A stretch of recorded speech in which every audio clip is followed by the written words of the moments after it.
Welcome to California Now, a podcast produced by Visit California. I'm Soterios Johnson. This episode is all about the natural wonders of California. We'll start with the Brea Tar Pits in Los Angeles, where families can get a world-class window into California's prehistoric past. Mammoths, mastodons, giant ground sloths, American lions, camels, horses, bison. Then author and horticulturalist Jason Dewees tells us about some of the best places to appreciate California's unique diversity of plant life, from the Marble Mountains in Siskiyou County to the Eastern Sierra and Palm Springs. You get into the canyon itself and you look up and you see a ribbon of palms as far as the eye can see at the base of these dry desert mountains.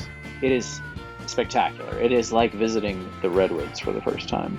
And author and illustrator Obi Kaufman tells us about the California Field Atlas and his other books showcasing nature here, and where you can go to experience it yourself. That's all coming up on California Now.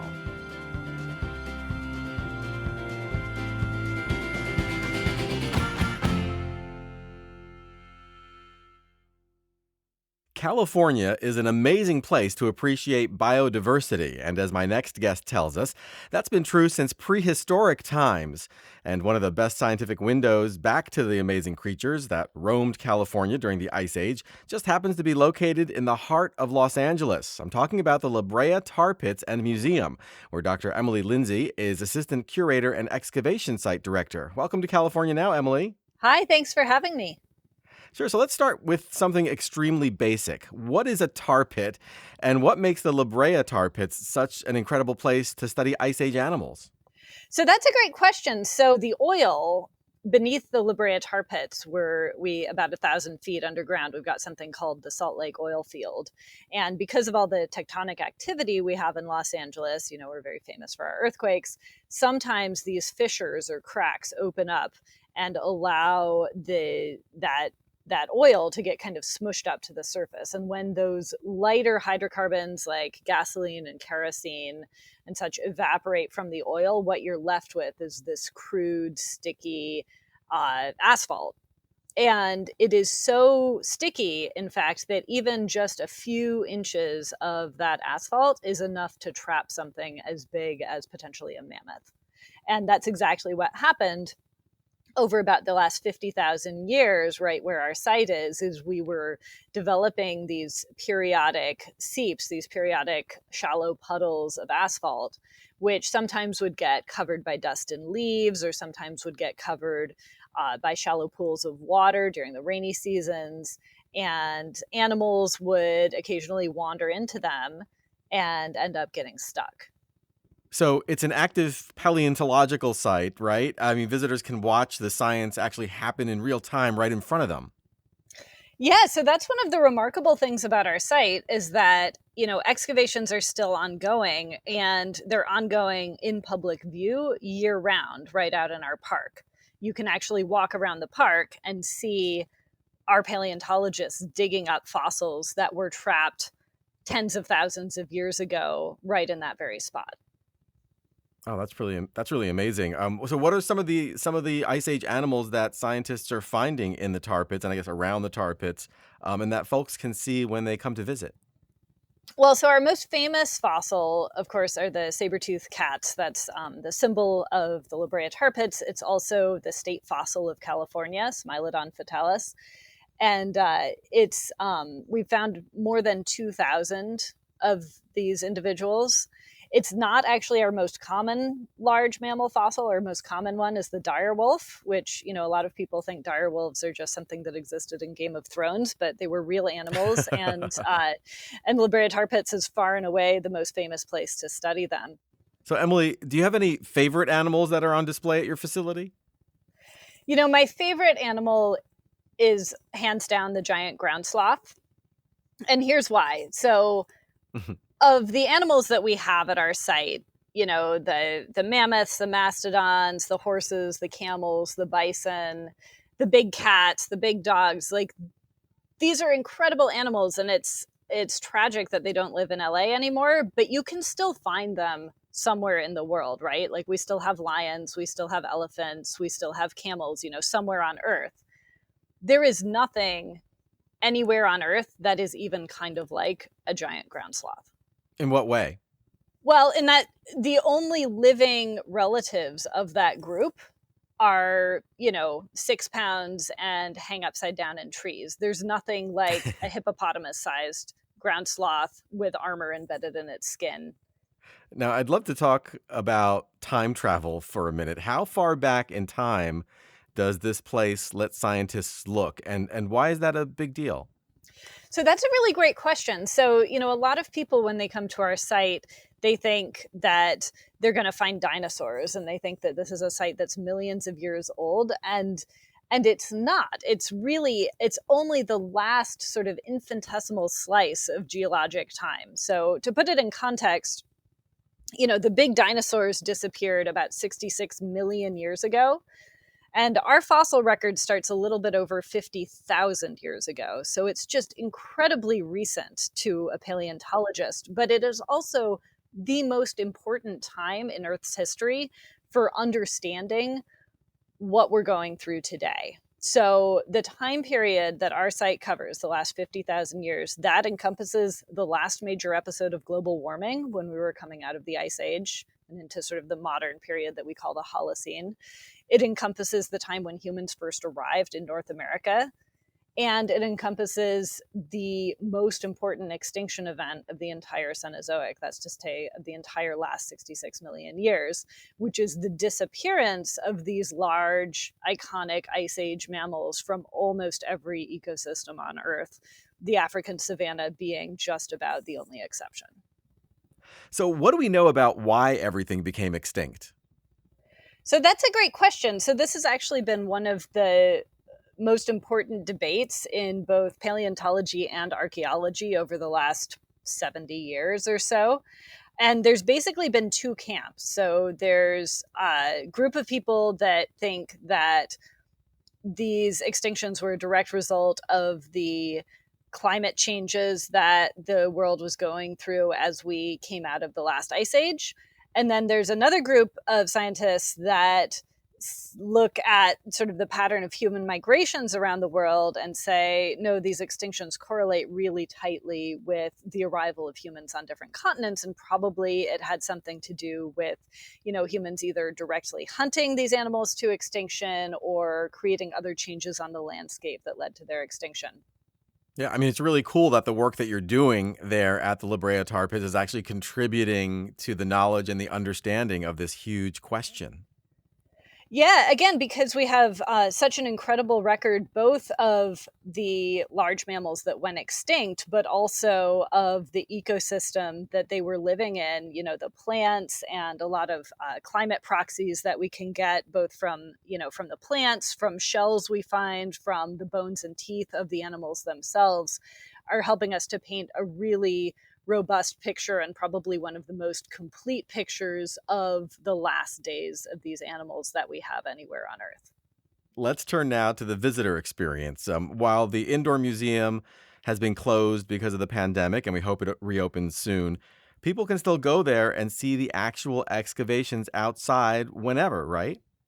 That's true. Yeah. So that's one of the advantages of the fact that our site is in the middle of a public park. It's been open throughout the pandemic. It's a really important resource for people in the neighborhood. It's a an oasis of green space. It's a place where people come and they do their exercises and they walk their dogs and they bring their kids to play, and right in the middle of it all are these still active asphalt seeps. I mean, we've fenced them off now so children and dogs don't get stuck in them, but Right.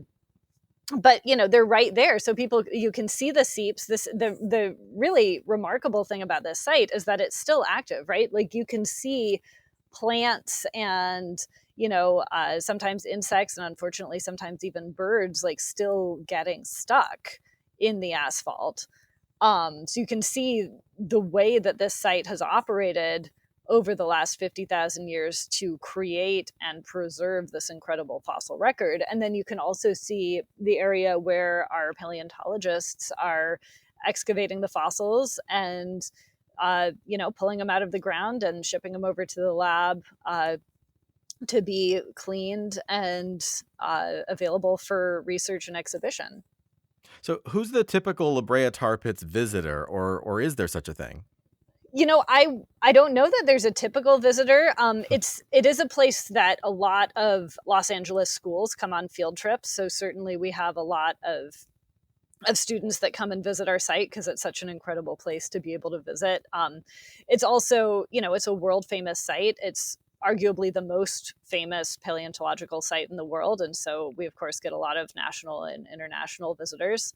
But it's also beloved by a lot of members of the community because of the uniqueness of the place and its location in this sort of important public park where there's often events going on. So it's hard to say who would be the typical visitor, but I think it's got something to offer for a lot of different people. Yeah, I mean, it seems super accessible. Like you don't really have to know a lot about science to get why it's so cool. It's a tale of death and disaster, but also the excitement of these enormous animals that used to live right here. I love the fact that the La Brea Tar Pits, can show science in action right in front of your face right there. And I'm sure it must be kind of great inspiration for future generations, future scientists even. So not only can you see the excavations happening out in the park, but the inside of the museum has what's called a Fishbowl Lab. So it's a glass-walled science lab where we're preparing the specimens, we're looking through microscopes, sorting out the tiny fossils of, little mice and squirrels and songbirds that are also preserved in the asphalt seep. And it's a place where we have, students and researchers working on our specimens, taking data. And so it's a really good way to showcase the sort of the diversity of scientists. And, in recent years, the majority of our staff, of our science staff, has actually been women. And so we've gotten a lot of comments from visitors who have come and brought their daughters to the museum about how happy they are to have a place where they can bring their girls and show them, look, this is a job that's open to you. Look at all these women doing science here. And so that's been something that's been cool to be able to showcase, just because it's just turned out that way. We have two female curators, our lab manager is female, two of our excavation staff are female, and so it's nice to be able to showcase women scientists in this diversity of jobs. That's really great. If you can see it, you can be it, right? And until pretty recently, vertebrate paleontology was a pretty male-dominated profession. And, fortunately, I guess because of, my personality and maybe the family support I had, I wasn't really hindered by not having a lot of female role models in my career. But I have had students, come up to me when I've spoken at universities and tell me, I'm the first female paleontologist they've met, and they're so happy to see somebody in that role, because it didn't occur to them that was sort of a job that they could go into. Because I think those sorts of role models are really important for a lot of young women. Emily, this has been really great. Thank you so much for joining us on California Now. Thank you so much for having me. It was really fun talking to you. Dr. Emily Lindsey is Assistant Curator and Excavation Site Director at the La Brea Tar Pits and Museum in Los Angeles. They're online at tarpits.org. You can find out more about Dr. Lindsey at emilylindsey.org. As always, we'll have links to all the places we talked about on today's episode and lots more on our website, visitcalifornia.com/podcast. This is California Now.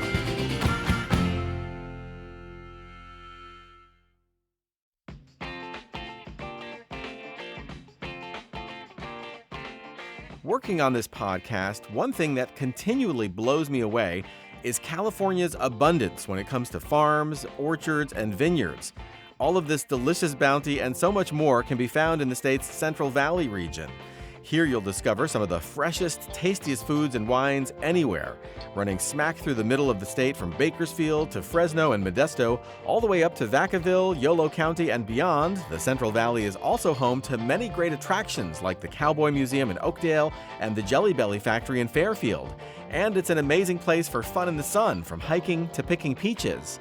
So whether you're thinking about a concert at Buck Owens Crystal Palace, riding the River Fox train in Sacramento, or sampling the wines on the Madera Wine Trail, you definitely want to visit the valley.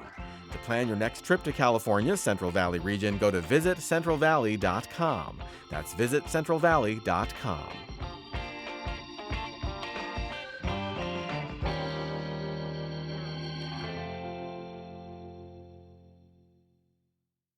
From redwoods to palm trees and wildflower blooms to cactuses, California is a botanical wonderland. My next guest is both an enthusiast and expert on the state's plant life and is here to tell us some of the best places to go to experience it. Jason Dewees is the author of the award-winning book Designing with Palms and is a horticulturalist at Flora Grub Gardens in San Francisco. Welcome to California Now, Jason. Thanks, Soterios. I'm glad to be here. So let's start with you and your book, Designing with Palms. How did you zero in on palm trees specifically to champion? I think the palm is really an iconic plant, and I know the word iconic is overused, but if you ask a 5-year-old to draw a palm tree, they will do so very easily. There's no question what a palm tree looks like, and I think because as a child, my mother had this little tiny palm tree houseplant, and I was able to connect that with the big palm trees out in the landscape.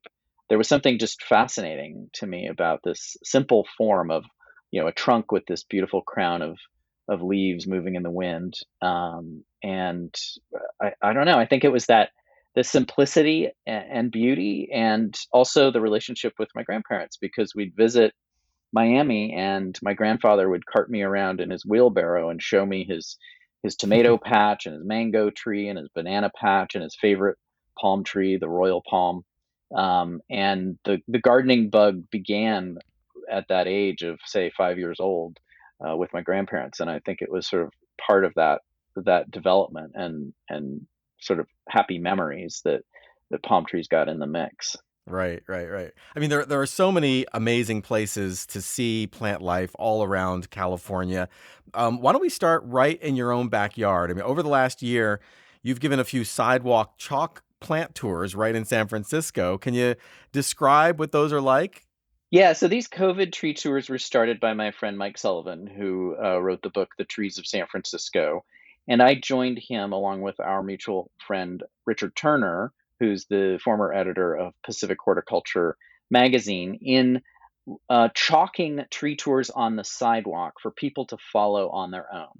So what we do is we walk around a neighborhood, we write the names of the street trees that are of interest, both the common name and the botanical name. And then we also include the country of origin, the land of origin of that tree, and perhaps some extra information about it if it's particularly interesting. So you're actually writing in chalk on the street in front of the tree. You're writing in chalk, right? Exactly. So we number the trees. We give people a little introduction, like here's where the tour starts, and this is the direction you go in to find the first tree, and then arrows between the numbered trees on the sidewalk. And it generally is between a mile and a half of walking around the streets of a neighborhood. And it's a wonderful way for people to kind of enrich their daily walks. And we've gotten tremendous feedback. It's a funny convergence of our own tree nerdiness with public interest. People have really enjoyed it, and it's really satisfying. And people can follow the hashtag COVID Tree Tour, and they can go to Mike's website, which is sftrees.com, to see the tours posted one after the other. I think we're up to 27 tree tours at this point. That's really cool. So let's hit a few other spots around California. Maybe we can fan out north, east, and south from San Francisco. Let's start by looking north. Where do you like to go? My aunt has a house up in the Scott Valley, and I have a cousin who lives there. And it is an exceptionally beautiful place, just west of Wairika. So if you drive up Interstate 5, you pop over the mountain into this beautiful Scott Valley. And surrounding the Scott Valley are a series of mountains, the most prominent of which are the Marble Mountains, that have really amazing flora. You can see everything from the blooming California native dogwood to and a unique type of conifer that's called the weeping spruce.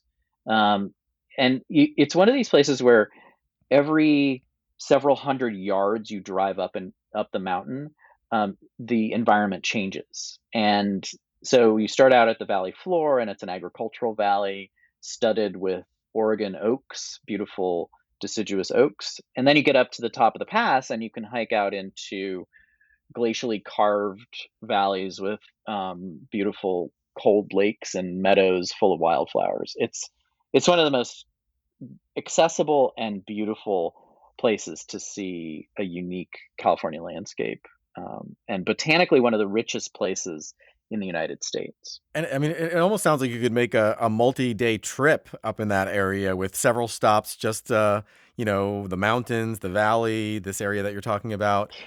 It is just mind blowing to drive up there for just beginning in Redding. Let's say you're on Interstate 5. Driving north, you go over Shasta Lake, which is really beautiful and fascinating. And then, all above you is looming Mount Shasta, which is the largest of all the Cascade volcanoes, covered in glaciers. And it's this solitary, icy peak, in just crowning the Sacramento Valley.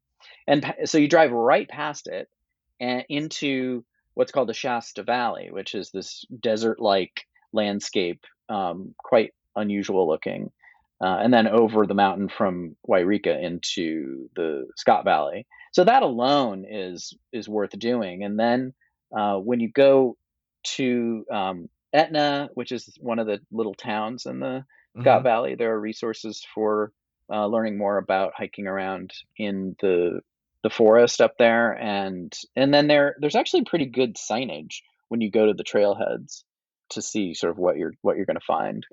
Right. Oh, that's really great. That sounds, you planned out a perfect trip for us, it sounds like. A nice long weekend. Yeah, it's amazing. And then the other, part of it that you can extend that trip into, so east of Mount Shasta in the Shasta Valley area in Modoc County is Lava Beds National Monument, which is one of the treasures of California that nobody gets to see. I mean, it's very accessible, but it's remote. And so it's a place where there's an active volcano. It's probably going to erupt again in the next several hundred years or couple thousand years. And it's got an obsidian mountain on it. It's an amazing place. So let's go someplace east next. Maybe the Eastern Sierra. Where should I go and why? Mono Lake is one of the gems of California and little known. Mono Lake is a desert lake directly east of Yosemite National Park. It is one of the most ancient lakes in North America. It has an internal drainage, meaning the water exits by evaporation only. It doesn't have an outflow. And so it's heavily saline, and it has a very strange ecology that's very rich. So it has only two animals that live in it. One is an insect, and the other is a shrimp. And then it has these flocks of birds that feed on these insects and live on the Hmm. islands in the lake. And to get there from San Francisco, you can drive directly through Yosemite National Park over Tioga Pass, which is a spectacular drive of its own. Nearby, you can go to Bishop and up into the White Mountains and see the oldest trees in the world, the bristlecone pines. So there's this sort of incredible array of beauty to be seen just in this little corridor to the east of Yosemite National Park. Now, you mentioned the oldest trees in the world. What do you mean by that? And I mean, how do we know? um, so the bristlecone pines up in the White Mountains, which are east of Bishop in eastern California, have been measured with coring techniques, meaning drilling through the trunk to measure the rings in the tree. They've been measured to be 4,000 years old, some of them, which is Wow. just an extraordinary. It's older than the giant sequoias in the Sierras, Hmm. and these are not majestic, big, giant trees. These are sort of barely hanging on to life up at high altitude in a desert mountain. So Hmm. yeah, these are trees that have names like Methuselah because they're so old. Let's go south now. I mean, we touched on palm trees earlier when we discussed your book. So why not Palm Springs? What do we have to see there? So Palm Springs is at the base of the San Jacinto Mountains. And besides the amazing Palm Canyon and Thousand Palms Oasis, you can take the tram to 8,500 foot elevation in the San Jacinto Mountains and hike around in a conifer forest with unbelievable views out over the desert. And so you get this in, incredible contrast between the low desert and the high mountains of Southern California. Oh, the other place that's is a really exceptional resource and a really beautiful place is Joshua Tree National Park. So it has a really different feel from the low desert that Palm Springs is in. And it's where the Joshua tree lives, which is a type of yucca Hmm. that looks like something out of a Warner Brothers cartoon, like a Roadrunner cartoon, or out of a Dr. Seuss book. It's got these gawky branches with these spiky little dagger-shaped leaves at the tips, and then in the springtime, most of those branches are crowned with a beautiful cone of white flowers. So botanically, it's pretty fascinating. There's a place in Joshua Tree called Keys View, which is near the highest altitude there. I think it's about 5,000 feet above sea level. And not only does it offer a view that spans all the way down almost to Mexico, but it also gives you exposure to some of the different plants that grow up in that area. Right. Now, where can I go to experience the palm trees that give Palm Springs its name? There are two places right near Palm Springs that give Palm Springs its name. One is on the east side of town, about a half-hour drive out of downtown. It's called the Thousand Palms Oasis in the Coachella Valley Preserve, and it is a palm oasis like you'd see in a Hollywood movie, and yet it's natural. It occurs along the San Andreas Fault Rift, and because of the two pieces of geology meeting up in one location, the water percolates to the surface right there, and it enables these Hmm. palms to grow in this marshy area in one spot around a beautiful pond. Um, and there are just hundreds and hundreds of these majestic palm trees. You walk around on a boardwalk through the marshy areas, and it's just exquisite. And then completely different almost right in Palm Springs, about a 10-minute drive out of Palm Springs, is the Indian Canyons Park. And the Cahuilla Indians keep a park open to the public for people to see the exceptional groves of the desert fan palm in the canyons there.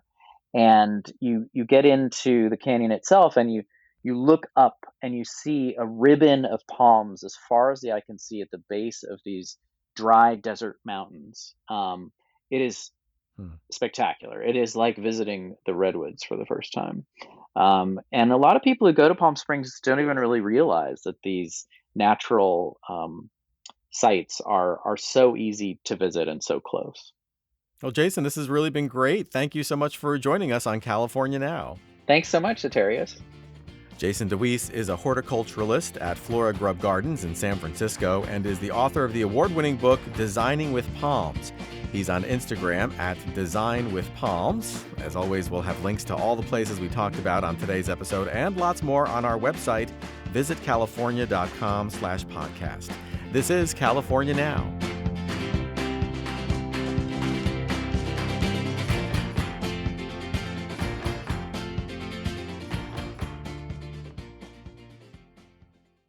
California is an amazing place to experience the outdoors, and my next guest is dedicated to showcasing why. Obi Kaufman is the author and illustrator of the California Field Atlas, an award-winning 2017 book that combines nature writing, watercolors, and a bunch of very cool maps. He's here to tell us about some of the many great ways to appreciate the jewel of biodiversity that is California. Welcome to California Now, Obi. Hey, all right. Thank you so much for having me, Soterios. It's a pleasure to be here.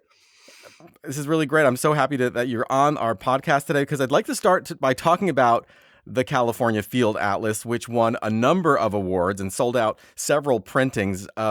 What do you think made it such a success?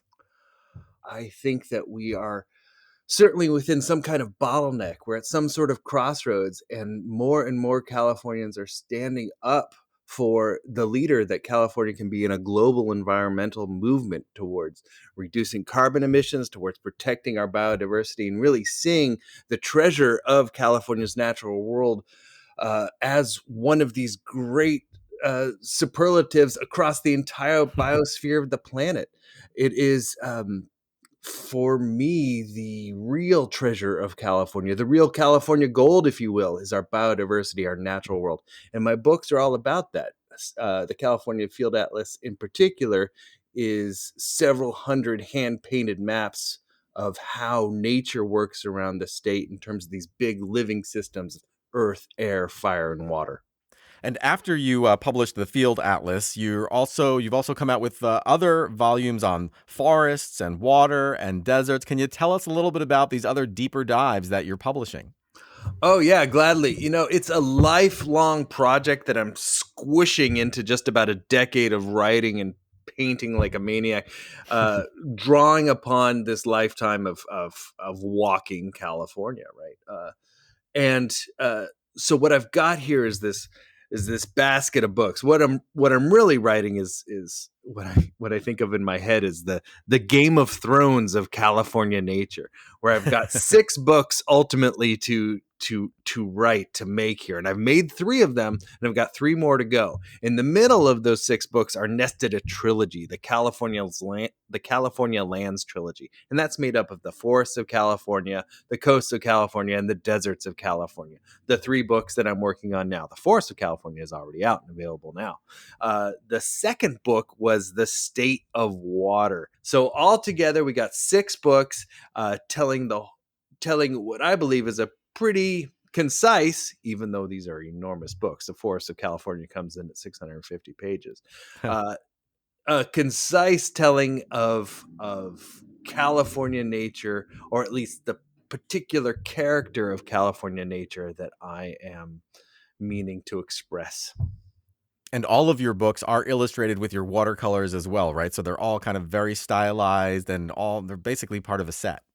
Oh, yeah, it's all me. It's all my words, all my research, all my paintings. I gather that one of the major ideas in your work is wanting to not just preserve California's natural beauty, but to help leave it in better shape. I mean, in that respect, what are some examples or stories that inspire you? Oh, I love that idea. It's true, Soterios. Like it's not just conserving, right? The dynamic that you just described, or preserving. It's about restoring. I mean, one story that I think is really remarkable is the return of California condors. Would you share that story for people who don't know it? Oh, I'd be happy to. Yeah, the condor is a biological relic, really. I mean, it's left over from an ancient age, the Pleistocene. It's the largest land bird in North America. I mean, the bird has the wing size of a car. Magnificent creature. In the late 80s, there was only 17 living condors in the world, and all of them were taken to into captivity, ostensibly making the species extinct in the wild, but with the vision of returning them across their native range, which includes bits of Arizona. And now, given, as I say, good policy, loving activism, and good science, we are getting there slowly. Although they remain critically endangered with less than 400 living individuals in the world, they're not an uncommon sight over the the the valleys of Big Sur, say, or down near the San Ynez Mountains of Santa Barbara. Uh, it's always a beautiful, even a little bit auspicious moment when you are standing hiking maybe 10 miles from anywhere, and this enormous bird flies over you, and you realize, oh my goodness, I'm being sized up. It is such an example of the sublimity of the natural world, wearing away this facade of mankind's dominance over nature. It's so immediate and almost visceral, if you will. Right, right. It kind of puts you in your place as part of like the greater ecosystem and just the world. Oh, there's so many good examples of exactly that, Soterios, across California. One of the great natural phenomena that is happening across California right now is the parade of wildflowers that is the vernal bloom that begins down in the desert about this time and lasts for really 6 months across California. You can follow the bloom from Anza Borrego State Park and down over the high desert of the Mojave, up to February and March, up through like April is the high month of my home mountain of Mount Diablo, where you've got the lupin and the poppies, the hedge nettle, the carrot and the clover, the baby blue eyes and the fiddlenecks, the lilies and the aster, all coming up at once. Mount Diablo is such an example of botanical biodiversity in this regard, because it sits out kind of like a thumb in the Central Valley, Mhm. gathers all the seeds from the temperate Northwest and all the seeds on the wind from the desert Southwest, and where you get these flowers growing next to each other, some of which are from the rainforest and some of which are from the Mojave, and in this really unique bloom, to where finally up in July and August, you might be in the Sierra or in the Siskiyous, for example, at 5, 6, 7, 8,000 feet.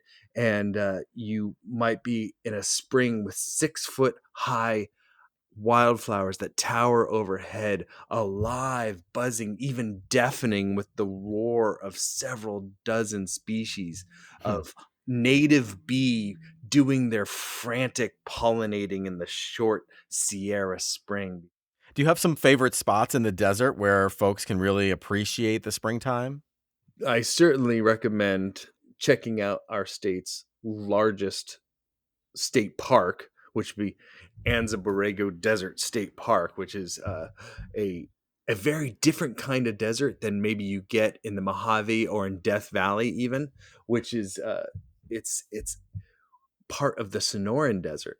Or one of my very favorites would be Mojave Wildlife National Preserve, deeper in the desert, right on the Nevada border. And a big one would be Death Valley, which belies the name when you're up there in several thousand acres of carpeted wall to wall flowers, which exists for several weeks. Um, Usually exactly about this time. Here we are talking in the beginning of March. I'm headed to the desert this week, so if you are, maybe I'll see you there. And you're going to be going there for wildflowers? Yeah, I'm going there on a reconnaissance mission for my next book, which is The Deserts of California. Oh, that's great. What's a good place to experience mountain wildflowers? Mm. In particular, one of my favorite places would be the Crystal Range west of Lake Tahoe, where at 7,000 feet, you get a real sense of why that mountain range is called that. When at sunset, you can see the red light through the granite quartz along the ridgeline, and the place becomes prismatic in its effect. Obi, you have such, vivid descriptions and such a wealth of knowledge. It's amazing. So before we go, can you share one piece of advice for listeners looking to experience California's world? I would say get out and do it. We have such a wealth of accessibility to natural landscapes, and it's all still here. as you get out there, as you get to know these places, you can't help but fall in love. It's almost a biophiliac response, something hardwired deep into our soul. Love these places. You become more from this place. How do you become more from a place? Well, you go introduce yourself to your neighbors. Your neighbors are the species, are the habitats, are the environments where all of this biodiversity takes place. Well, Obi, this has really been great. Thank you so much for joining us on California Now. Thank you so much for having me, Soterios. It's been such a good time. Obi Kaufman is an author and illustrator of multiple books, including the California Field Atlas and the State of Water. You can find out more on his website, coyoteandthunder.com. His Instagram handle is @coyotethunder. You can order his books at californiafieldatlas.com. As always, we'll have links to all the places we talked about on today's episode and lots more on our website, visitcalifornia.com/podcast. This is California Now.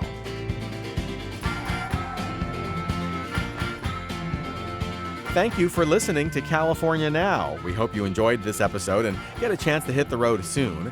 This podcast is produced by Visit California. I'm your host, Soterios Johnson. You can find our show on iTunes and Stitcher. Please subscribe. And please check our website for the latest in the way of state travel advisories. It's visitcalifornia.com.